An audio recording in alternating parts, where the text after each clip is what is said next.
you may be asking yourself, because, I'm asking the question too, why do you keep crocheting even if it hurts your hands?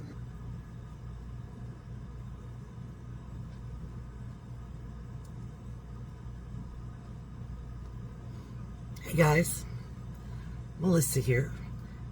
This isn't a crochet tutorial video, even though that's what I've got in front of me.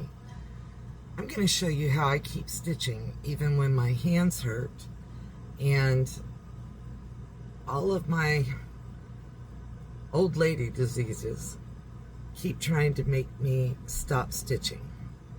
Now, I like to crochet. I prefer to sew, and you guys all know that. But what I want to show you today is how I keep stitching on my crochet even when things hurt. And I'm not going to tell you anything about how to do stitches, none of that. I learned how to crochet by watching YouTube channels. There's 2 or 3 that are really good. My favorite is Jada in Stitches, and Jada has this great setup where she films from like in front of her so you can watch the stitches go. And I'm going to try to do a little bit of that, but most of what I'm showing you today is not based on how do you do this. It's based on how do you keep doing this, because we all know that as we get older, and if you have arthritis, sometimes it hurts to be able to sit here and just crochet. So I'm going to show you a few things that I do that make it easier for me, and hopefully some of these tips will help you. If not, I'm sorry, and please, nobody come for me in the comments and complain about the fact that I don't do my double crochet stitch right or whatever. This is based on what I've found that works, all right? So let's get into it, and I'll show you my setup here. Okay, and what I'm going to show you today is how to do this my way. It's the best way I can describe it. I have a bowl. It's a heavy ceramic bowl that is specifically made for your yarn to rest in. And this yarn is a little bit polyester or something, so it's a little sticky. But that's what I have my yarn in. And I let the majority of my piece set on my table. So what I don't do is I don't knock myself out to sit here and try to hold all of this weight on my wrists, okay? And you may be asking yourself, because, I'm asking the question too, why do you keep crocheting even if it hurts your hands? And there's one really simple answer. About, I don't know, 10 years ago, maybe not that long, one of my grandsons was about 3 or 4, and he's 10 now. He was here at the house with his mom, and he told her, he said, "Mommy, I'm cold." So I grabbed an Afghan off the back of the couch, and I said, "Here, baby, use this to cover up." And he goes, "Grandma, I can't cover up with that." He says, "There's holes in it. I'll still be cold." And I said, "Oh, no, just try it. See if you like it." Well, he tried it. He covered up with it. He slept for the next hour or 2 that he was here. And mysteriously, whenever they got up to leave, that blanket just trailed its way out the door with him. And that blanket is still on his bed to this day. So why do I keep crocheting? Because my grandbabies might want an Afghan, and I'm here for that. So this is how I do it. I let everything sit on the table. None of the weight goes on my wrists. And like I said, don't come for me about how I crochet, because I know I'm not great at it. I learned online, but it still makes a blanket. And this is the biggest granny square I've ever seen. I started out, let's see if I can show you, way over here with just a little granny square in a circle. And I started out with scrap yarn, and after a bit I started changing my colors up and this, that, and the other. But this is how I do it. I just stitch. I don't hold my yarn right, but I'm also not putting all that weight on my hands. And the biggest thing I can suggest is to try to make your movements macro movements. So instead of just moving your fingers or whatever, use your whole hand to do it if that's what you need to do. Just make it easy for you. And the stitch I'm using is 3 double crochets and then 1 single crochet, and then I go into the next hole.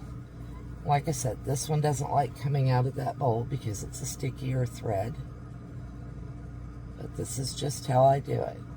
I turn my whole wrist if I need to. If I get tired, I just stop stitching and I go on to the next thing. But I always try to stop. And this is a really awkward angle for me because I'm trying to show you guys on the camera what I'm doing. But if I get tired, I can just stop. This is an easy thing to do. I just go ahead and pull that up, hook my little finger in it,